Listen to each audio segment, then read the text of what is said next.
Yeah, I mean, it reminds me of a story, and I think I've said this before, and it's taken me back to my Fox News days. I was there from 96 to 2002 as a Washington correspondent, and did a little bit of anchoring. And I'll never forget that in the 2000 Bush v. Gore recount, one of the theories that Fox News kept putting on the air was that, well, George W. Bush would have won Florida had the networks not called Florida early.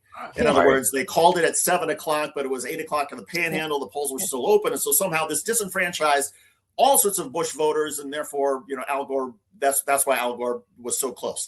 And so Fox actually sent one of their correspondents, a colleague of mine named Brett Baer, to the Panhandle, and I was in Tallahassee for the recount. And Brett Baer comes back from his reporting in the Panhandle, and he says, "Yeah, and I went up there to try to find all these Bush voters, and wouldn't you know it, we didn't find a single one."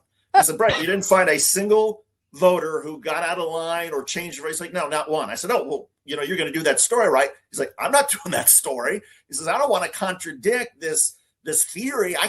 That'll make me a Mark Man around here. I won't have a future at Fox if I tell this story." And I'm like, I said, "Brett, you're going to go really far at Fox News," and he did, because that was his attitude. They didn't